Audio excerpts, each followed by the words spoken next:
During what were supposed to be Billy's last months, Charlotte cared for her little boy at home, and each night as he slept, she researched epilepsy centres in America. Mum went off in her own steam and she was on the internet looking up different things, and she just says there's something out there that we can get done, there's something. I could see that he wanted to live and he wanted to learn as well, so that just sort of pushed me on. I think give me the strength to say, hang on a minute, you know, he's not ready to die, and I'm not going to let him die, and I have to do something here. And that's when I suppose I just started researching epilepsy, the word epilepsy. Charlotte found a specialist epilepsy unit at the Children's Memorial Hospital in Chicago. The centre offers some of the world's best expertise, but she needed £250,000 for the treatment. She launched Billy's Ref Hope Fund, and within a few months £170,000 had been donated. We didn't know the price of this, like how much this was all going to be or anything like that. And she just basically turned around and goes, like, we sort of need a wild lot of money to do this. And then that's when she took off with the fundraising. If it hadn't have been for the generosity of the people in Northern Ireland, and especially the people around Omagh, Billy would not have gotten to America.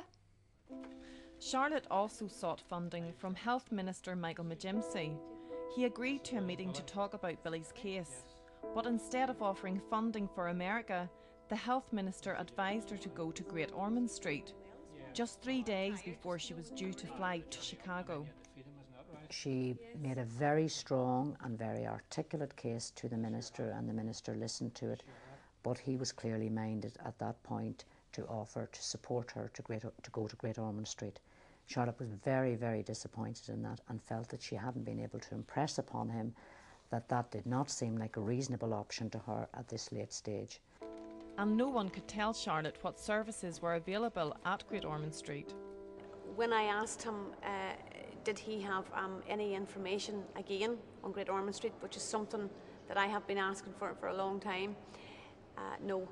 There's none of his staff or civil servants could give me any information.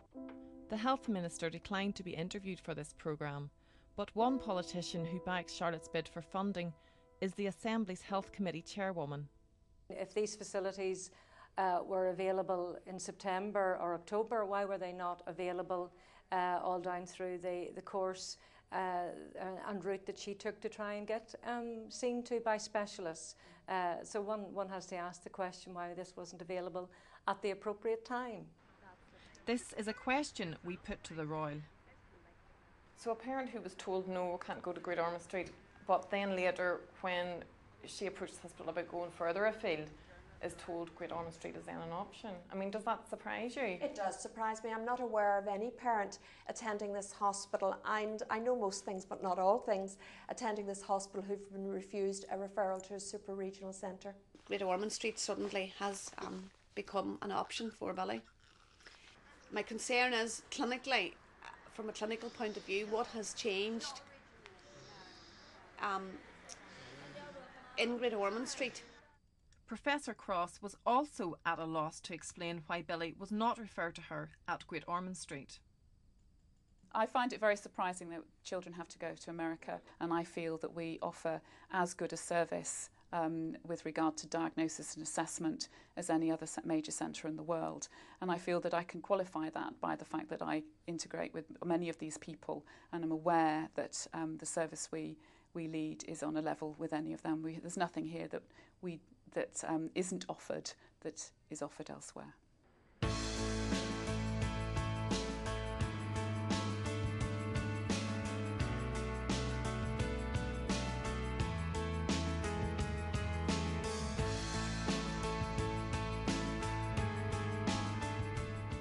After months of preparation, the Caldwell family arrived in Chicago in September.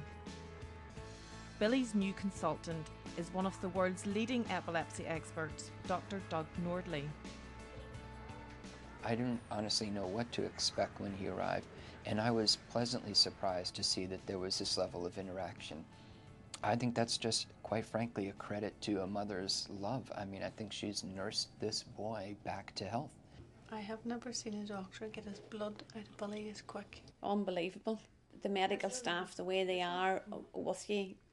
But I would say it is sad that you have to go that far to save your son's life.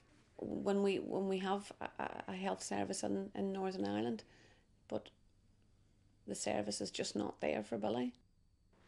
Charlotte has concerns about how Billy's case was handled. After his discharge from the Royal, she was given the options of keeping him sedated at home or letting his seizures continue. The use of morphine was also discussed. In our practice here in the United States, it's something I'm not familiar with, and the one good thing that I could say about a seizure disorder, if there is anything good to say about it, is that usually it causes no pain to the individual. I chose not to have him sedated or to use morphine because I sort of thought in between the seizures he might have a chance to learn something, even though he was having a large quantity of seizures then. And I think I made the right decision because I now have a little boy that, yes, he still does have a life-threatening condition, but he is learning. He can now sit up on his own, and he's still here, he's still alive.